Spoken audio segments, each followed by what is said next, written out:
So, Tom, you're in Spain for Thanksgiving. Giancarlo, are you on the Yeah. island for the Yep, holidays? yep, I'll be here. We're gonna deep fry a turkey. Oh, is that right? Is that your standard go? Is that your go-to, or is this something you're trying for the first time? No, no, my brother has been doing it for this would be our third year, and he's it's a craft. It's not something that you just Yeah, do. yeah. There's plenty of, deep fried turkey explosion videos out there on the web, and my brother has this whole system set up with on how to do it, and it's been quite the tradition of late. So. Yeah.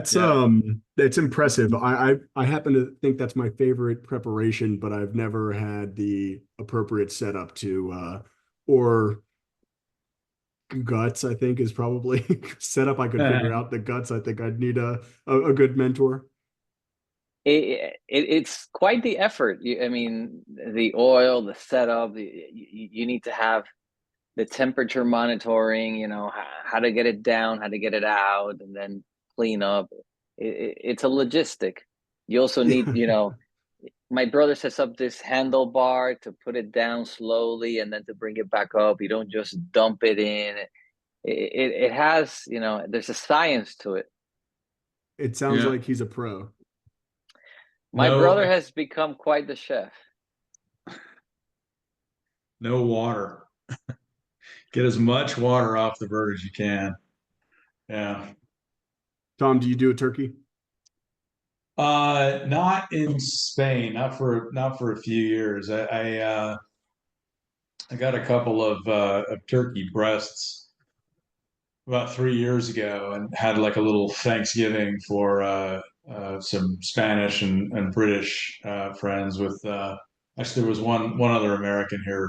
She was a woman looking for a house who actually lives here now.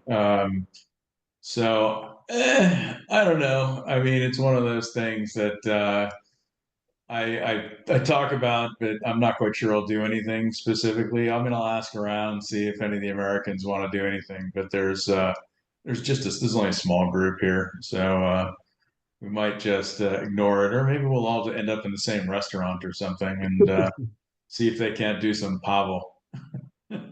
I remember, for much of the 10 years before moving to Puerto Rico, I was living, a year in Spain, a year in the Netherlands, a couple of years in Peru, and obviously, Thanksgiving's not a thing in those countries, but being one of the few Americans in my friend group, I was like, all right, we're doing Thanksgiving. You pass out, you basically allocate a dish to people who have never made a dish like that in their life, and we'll see what happens. I have to say, it was a potluck of gratitude every time. So I'm a big fan of Thanksgiving. It's my favorite holiday. So part because you get to eat a lot, and that's, yeah, one of my favorite activities. So, Yeah. John, yeah, go ahead. No, I was going to add something to that, but we can get started. No, no, go ahead. We're still about a minute away before we jump in. After college, before I got a real job doing programming work, I bartended, and I got my bartending license just to get something, some gig over that summer. I remember the bartending instructor, one of them saying, the biggest night as a bartender is the Wednesday before Thanksgiving. It's not New Year's. Everybody goes out that Wednesday night, and you will see people at the bar, and they'll be generous. And I bartended for 6 months into December, and then I got a job that next year in January. And I'll never forget that Wednesday before Thanksgiving, jam packed. He was not wrong. It's Well, I think everybody's preparing for a long weekend with family, so that might be the best incentive to everybody go to the goes bar. out that Wednesday. Yeah, Tying one on. Well, they yeah, start soon, exactly. right? I mean, yeah. Well, that's probably the best place to transition into our conversation tonight. Welcome everybody and good evening. Perfect. This is Puerto Rico Energy in 60 Minutes, our monthly news focused topical conversation with an invited guest. I'm Sam Tallman, Director of Energy Services for Green Power Technologies. I'm joined by my conversation partner and founding director of Fundación Borincana. One of these days, Tom, it's going to be just Yay. fluid. Yeah, I'm yeah. going to get it Happy to all be right. here. But Tom King, good to see you, Tom. Good to see you and everybody else. All right. Our guest tonight is Giancarlo Gonzalez. And before we get to you, Giancarlo, just to think a little bit of housekeeping from our end. We are coming up at the end of this. Today is November 21st, 6 p.m. here in Puerto Rico. We have a general forum meeting next Tuesday with a mystery guest who you will see in your inboxes and calendars when it's confirmed. And then in December, we've got 3 segments, but only one of them is going to be live. And that is on December 19th is our Power Hour, our first segment of the month, and we're going to be talking to Brian Colt, who is developing renewable natural gas projects here on the island. The following Thursday, we'll put out a segment, but it won't be live because it's December 26th, and we are as diligent as we can, but we're not on Hillsias diligent. And so he will still be doing Martes Informativo those Tuesdays, but we will be putting out pre-recorded segments, a bit of a present segment, if you will, that we recorded with our friend Maris Martes from Glen International. And then the last Tuesday of the month happens to be the last Tuesday of the year, and we'll put out another pre-recorded segment on some of the best bits of conversation that we had in the last couple of months. So look forward to those. We look forward to having you join us live next Tuesday for the general forum, and then the second or third Thursday in December, the 19th, when we're talking to Brian Colt. I think that's all we have with regards to housekeeping. Giancarlo is the president of Orbital, a real estate data platform, as well as the host of the Orbital podcast, talking about real estate data, digitalization efforts, and urbanization, or urbanismo, which is, I don't know the right appropriate translation, but urbanism. Urban living, city and urban landscapes. Cool. I think Sam may have frozen. Yeah, he's definitely frozen. All right. This is your chance. Everything you always wanted to say about Sam. No, hey, so just to carry on, I mean, I love the fact that Sam likes to talk and set things up, and I just get to jump in with color. But technical difficulties needs must. So it's just a bit about your background in the intro. Maybe you could just give us a quick rundown and save him the effort when he gets back. Oh, he's I probably. uh, Go ahead. Go ahead. I Go ahead. I did a lot of real estate property tech early on. Then I worked as chief information officer of the government of Puerto Rico from 2013 to 2016. And after that, I've been doing a lot of work with civic engagement and trying to build apps that better serve citizens. I was involved with Sesco Digital, and I'm involved with Urbitan now, which is a real estate property data app. And I have a lot of civic components to my efforts that brought me to doing the energy component of trying to identify power outages in a region, people trying to buy homes. Where is power going out? If you're going to buy a place somewhere, what's the power situation? And that kind of drove me into the energy space. And that's, how this conversation, I guess, gets started. So sorry, I jumped out of there for a moment. I had a telecommunications burp, but you were, Giancarlo, recently on Jugando Pelotadora and made a comment. The sort of the headline Yes. that came out of that conversation was that Tesla knows more about our grid than we do. What do you mean by that? Well, if you look at the headlines, Luma is saying that they need to install smart meters all over Puerto Rico in order to know what's happening with the grid. They don't necessarily have granular data on where outages occur because they don't have smart meters in every home, in every sector, ward, urbanization in Puerto Rico. And they talk about this, the smart meter issue and installing the smart meters. And what you don't hear about is the fact that there are over 100,000 smart meters already installed, and these are any house with a Tesla Powerwall, by all means and purposes, has smart metering technology. They measure voltage, they measure when power goes out, when it kicks in, and this data is available, and nobody is talking about how can we use other sources of data that are out there to better understand what's going on with our grid, where the faults are, and how to rebuild it better. So I imagine that, and I don't know, so that's 100,000 power walls. There's some It's more. X It's thousand, 140. It's 140,000. 140,000 power walls. There's some X thousand alternative, brand batteries that I'm sure have similar data collection. How representative of is that for extrapolating to the whole island from a Luma grid operator perspective to say, okay, we have a really good idea of this distribution of sectors that are now currently out or experiencing poor voltage? I wouldn't have the answer to that because I haven't gotten the exact pinpoints of where all these power walls are, but you could pretty much say that every single substation or feeder there's a power wall inside every substation around the island that is measuring when power is going out. I mean, 140,000 is a lot of different points measuring activity and reporting outages. And why are we not engaging with Tesla to use this information? That was pretty much the starting point for my outreach to the Department of Energy, and it really started with something else. But as we were trying to find better data on what's going on in Puerto Rico, let me backtrack a little bit. So through the Orbital app, I try to gather data on what goes on so that people that are trying to buy a home can know if you're buying a home in a place where power goes out often.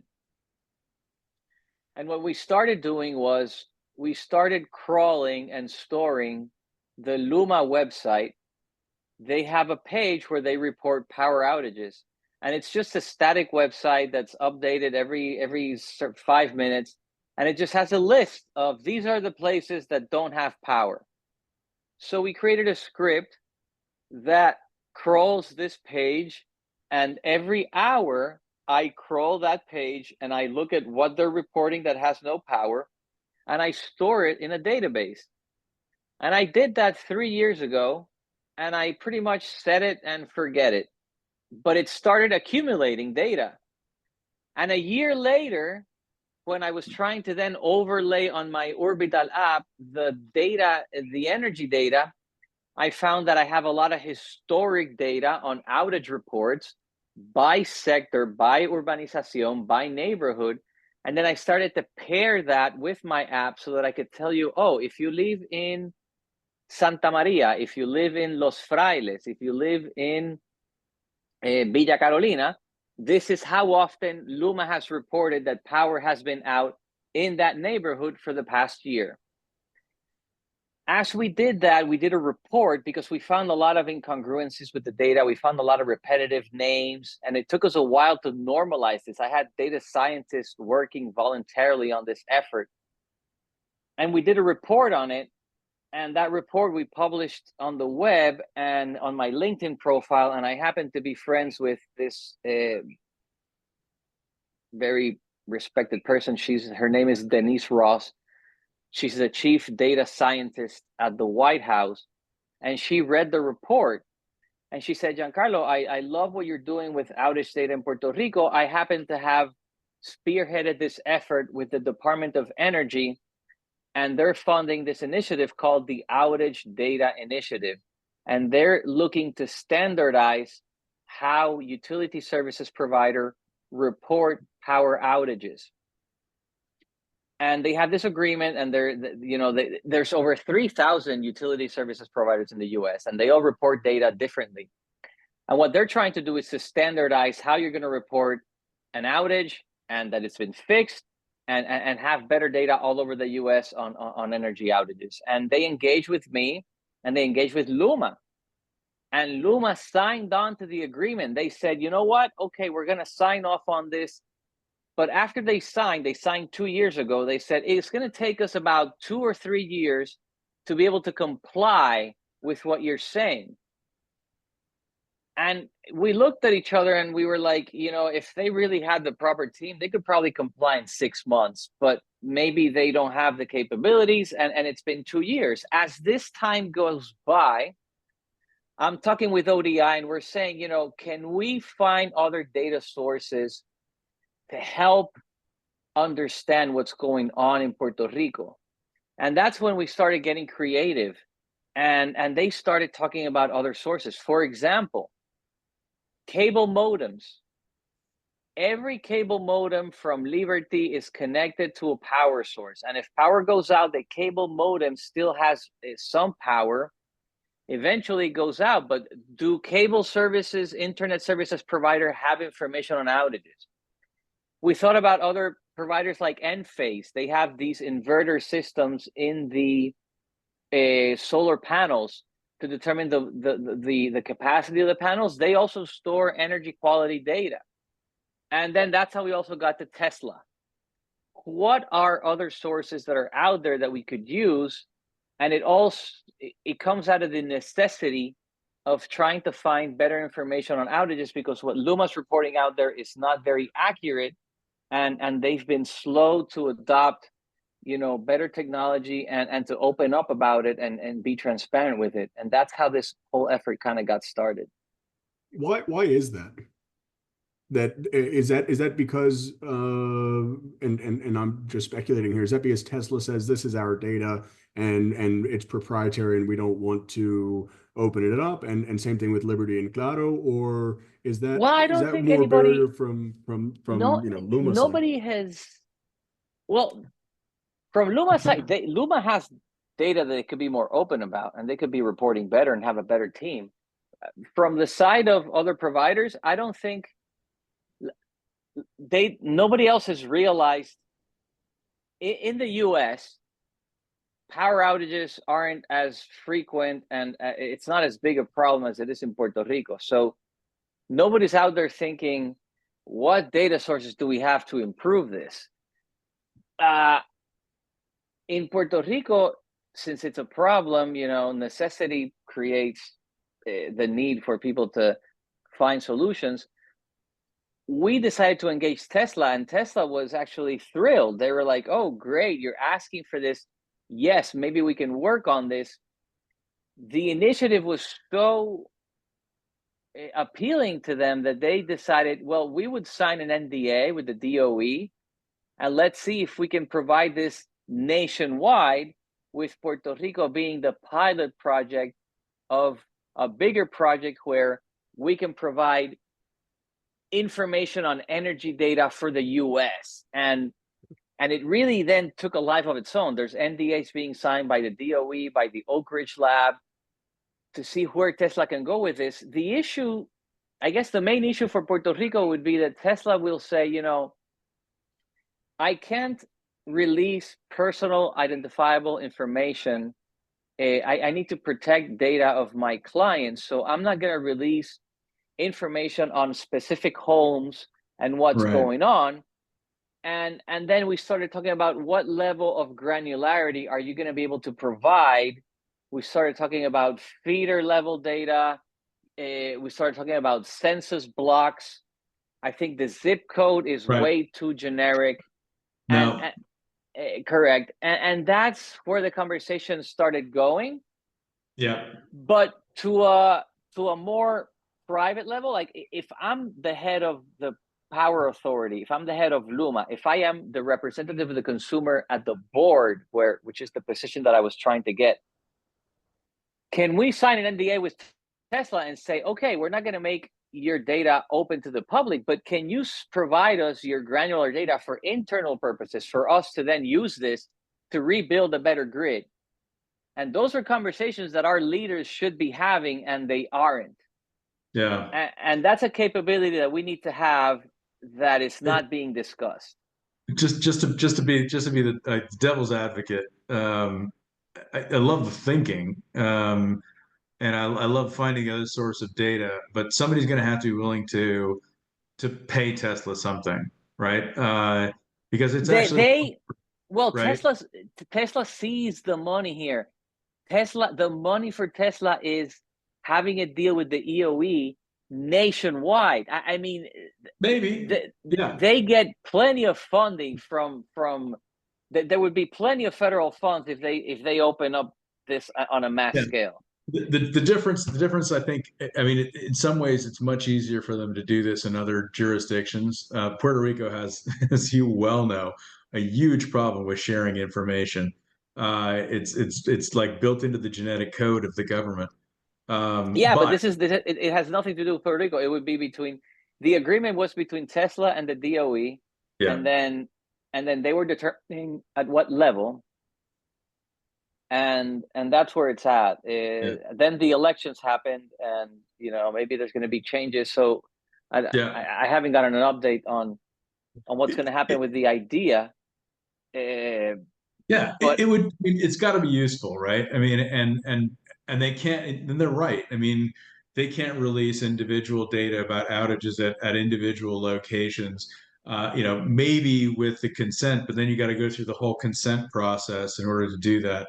But you would right, think that they would be able to anonymize it around a node, right? Around a circuit, etc. The problem is correct. Tesla doesn't know which nodes they're on and which circuits they're on. They can know that, but they don't break it down for themselves that way. Well, and In the new that's stuff, where the partnership with Luma would be, right? Because they It have the could be. GPS data on exactly where that so pin comes there's It could from. also be. It could be yeah. anonymized on a given radius. A 1 square mile radius. The other thing is that Tesla batteries skew to the most affluent. And so you're talking about most of them are going into areas where you've got You'd be urbanization, surprised. Colorado. Oh, I know there's other places where they've gone in commercial locations and others, but it doesn't. It's good information, but it's not. You can't just extrapolate directly from that. It's only going to cover certain parts of the island. And this is Agreed, where but I think to your conversations with regards to Liberty and Claro come in, because I think internet is Oh yeah, probably multiple sources being yeah, able but to you end balance up it. Yeah. layering this, right? correct, but to your point, Thomas, what an idea that we had was let's group it by census blocks, and through the census blocks you can see, income, uh, average income in a region, demographics in a region, and then if we have energy data tied to the census block, maybe that could be useful. Yeah, but One of the we're one of the we're gonna need underlying to tie things it here. back to specific nodes if eventually you want to make decisions, investment decisions or response decisions about which areas of the grid to concentrate priority of investment in terms of upgrades and other feeder systems and things I, like that. I think one of the underlying challenges here is that we need people to be interested in the data, right? One, we need to be interested in the data, and we need to have a plan on what to do with the data once we've collected them. And I want to shift gears here a little bit, which is you've just hosted a hackathon in Caguas, trying to encourage people to find some creative solution, a usefulness in 3+ years worth of data. What was the takeaway from that? What was the outcome? How'd that go? So the hackathon was great. Mainly, we identified 24 programmers that are willing to work, 20 hours a month, 40 hours a month, nights and weekends, and tackle problems that we can identify. There were 3 solutions developed. One of them, a group looked at the Energy Bureau, the Negociado de Energía. They release quarterly data on the performance of Luma and on certain reports that are standard that they should be reporting. And this includes the SAIFI, CAIDI, and SAIDI. System Average Frequency Interruption Index, Customer Average Daily Interruption Index. These are standard data measurements worldwide to measure energy services. and they're in an Excel sheet. They're not very machine readable. They're not very accessible. So a group of developers graphed these three indicators, and they created, an app that will automatically update quarterly as they release this. So, it opens the door for a dashboard to see better energy information. A second group worked on the historic data that we've worked on with Orbital, and they created a heat map and some historic views of where outages are occurring. And a third group worked on the website where Luma releases information on upcoming work. And sometimes they don't tell you. It was funny. That day, there was going to be a power outage in Old San Juan because Luma was going to be doing restoration, and I didn't know about it.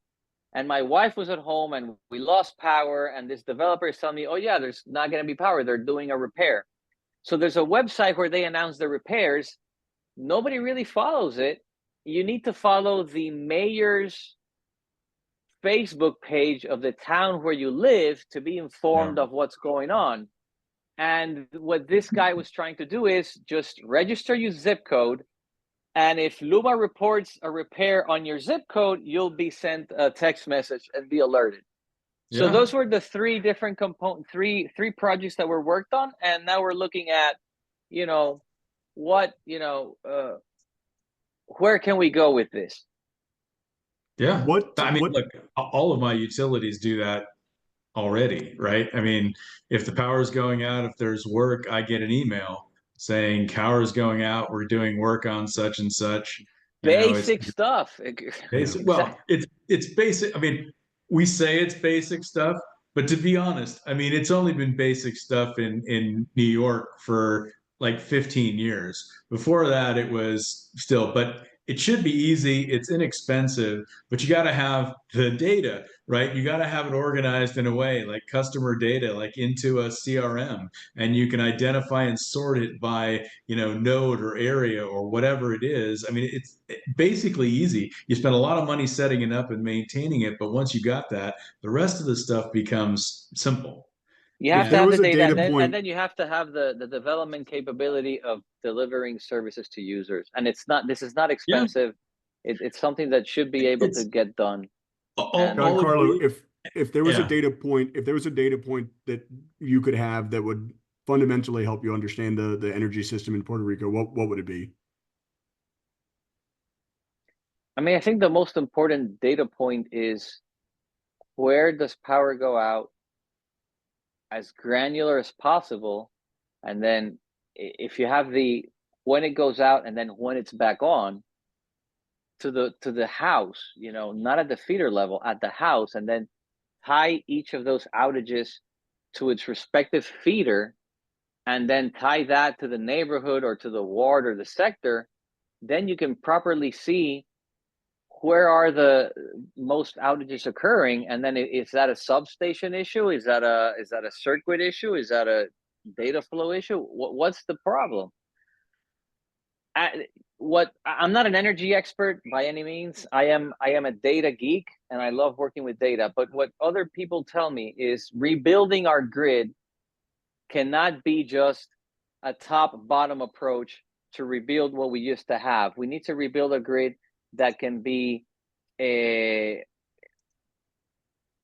serve as a microgrid. It can be independent and resilient, and not just centralized, where if something goes out, the whole island loses power. And in order to do that, you need to have as much information available as possible. And my job is to provide that information. So I'll give an example. What inspired me to do this? There was a lady who lives in Puerto Nuevo, and she saw the report on the Orbital app getting power outage data. She called me because at some point last year, there was an outage in her home. She was without power for 6 hours. Luma came to the house. They restored energy, but they didn't do a standard perimeter check.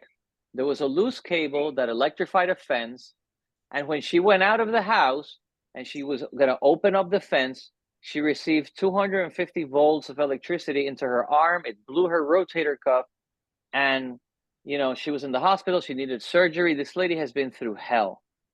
When she sues Luma for damages, Luma's response in the lawsuit was, we don't have any evidence of an outage there that day. And for the next several months, her legal battle was trying to prove that there was an outage there that day with witnesses.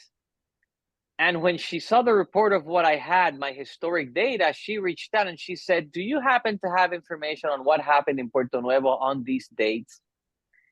And when I did a query search and I told her, well, this is what I have, the outage was there. The date of the occurrence was reported in my data, and she brought that to Luma. And when Luma questioned the accuracy of that information, she said, she called me and I'm like, listen, just put me as your deposition. I'll be your witness. Put me on your deposition. And I went to a deposition a week later. And after my deposition, Luma retracted and settled with her. And that was the ultimate representation of the consumer that I could have done. And that to me was the eye-opening of, you know, there's power in having information and making it accessible for the benefit of citizens and anybody just trying to do better work on rebuilding the grid. And that's really what this is about. There's also, I mean, we're in a resource crunch, right? With regards to not knowing how, I mean, and this is conversation that Tom and I've had with folks at Luma, which is not knowing exactly where the end of their scope of work ends, in part because it's so broad and vast and they have a lot of things on their plate. Being able to narrow it down to the wards and the sectors, as you say, that are experiencing the greatest outages. If you have limited brigades that can go out and fix power lines, being able to streamline that work goes a long way.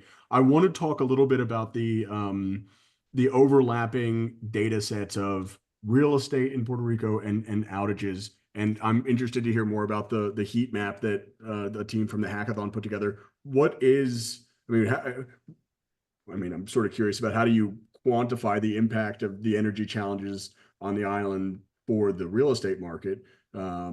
But what surprises you from when you put those two maps together? Well, it wasn't easy because every different government agency or data set has a different reference to a specific ward or sector or neighborhood. So they could have different names. And that was a challenge. So if I select a specific, where do you live, Sam? I live in Guaynabo. Where? San Patricio. San Patricio. Okay. So San Patricio may be called differently in the property registry, CRIM, and it could have different connotations in the energy. And as we were trying to normalize this information, we tried to first correlate each ward, each neighborhood to the specific neighborhood that you're talking about and relate it between the different data sets that have it. Because it could have three different names in three different data sets, and then you need to create aliases to relate it to that one data point. When we gathered the Luma data set, there could be 2 or 3 references to a specific neighborhood, and then we had to summarize that, consolidate that, and then relate it to the aliases of the neighborhood. That was really challenging work. It's not perfect by any means. There's always, you know, degrees of error. We're trying to perfect it as it goes on. It requires more resources and more manpower and more time. But at least I'm confident in saying that it's 80 to 85% accurate. From there, we just, to me, the biggest impact was looking at specific regions and seeing that what Luma is reporting in outages for that specific neighborhood is way off from what is actually happening. I could bring up 20, and it's, you know, it's up on the web. I'm going to share my screen. Yeah. Oh, only you can share. Give me host Javier, status. can you make Giancarlo, give him capacity to share?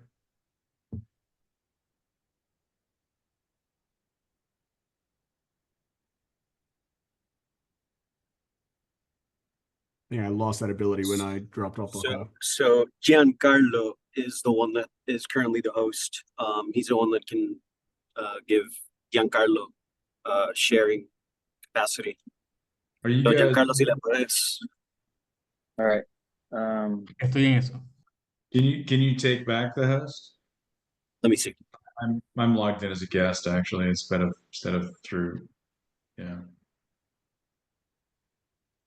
When I was working with Invest Puerto Rico, there was a whole series of real estate options that were available that didn't have any energy connection. I just know that's something that Pridco has had struggles with. I know that it's something that commercial real estate owners have had issues with.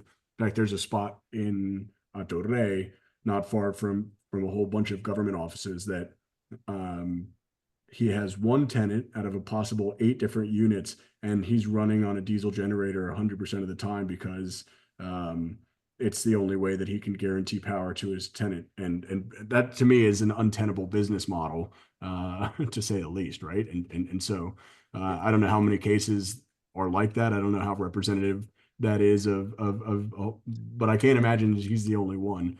And I can certainly imagine that if you're trying to rent a house and it doesn't have a backup power supply, well, one, it's cost you a lot of money to include a backup power supply, but also it dampens a lot of movement in the real estate market that Puerto Rico already hasn't relatively immature real All right, estate here we market go. where a whole bunch of properties are offline.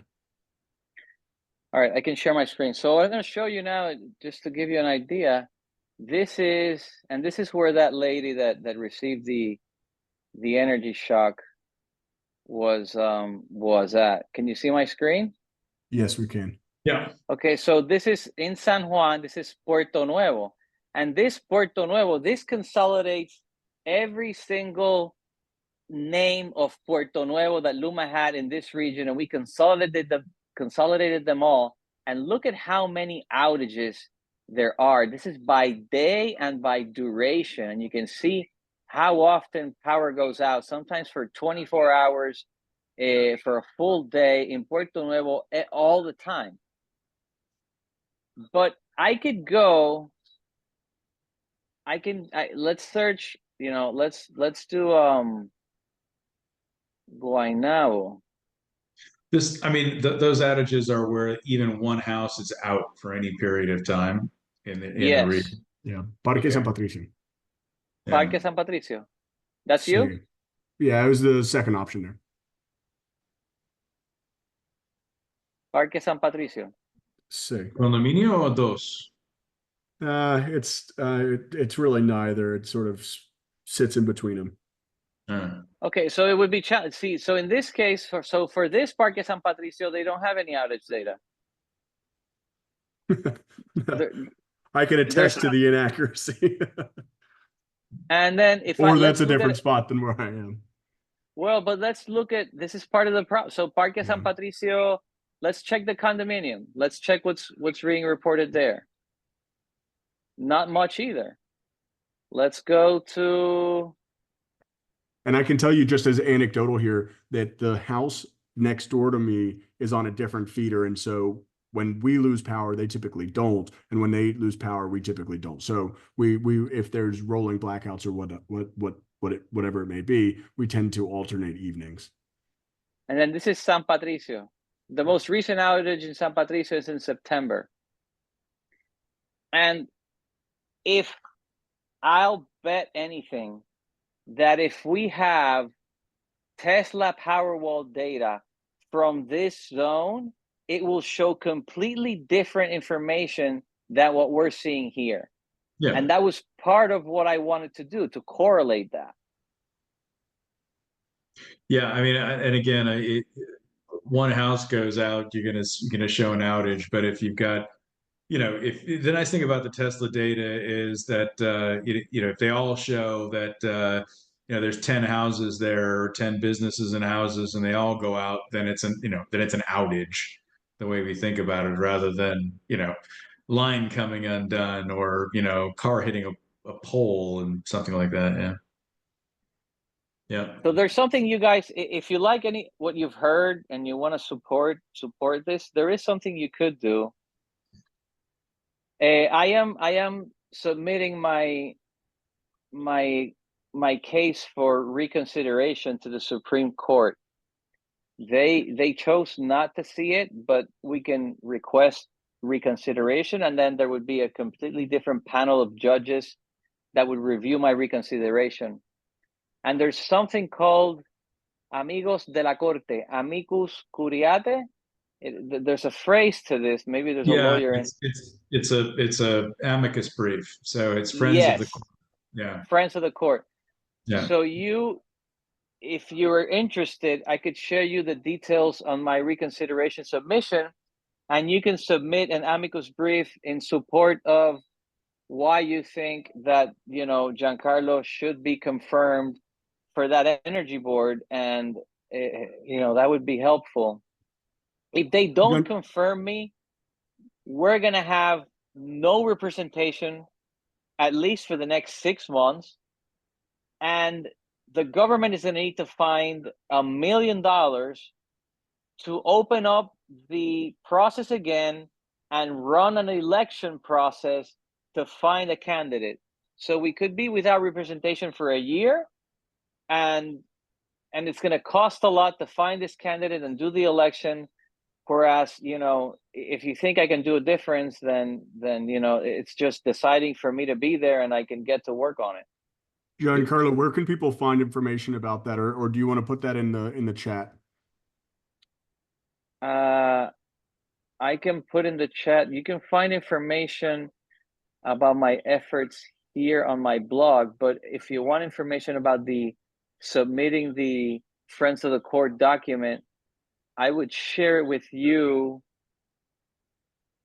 I could share with you the reconsideration submission, and then from there you can get it. I can make it accessible. Okay, thank you. We'll include your website when we send a follow-up email to this. I have Tom, you want to jump in?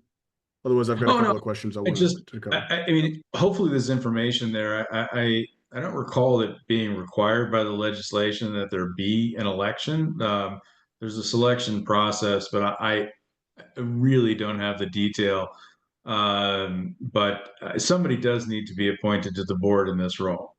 So, fundamentally, and Yeah. the consumer. I mean, this is one of the reasons why I hound so hard on new energy demand, is because it is the ultimate representation of the consumer, right? And we have to have a good view of that.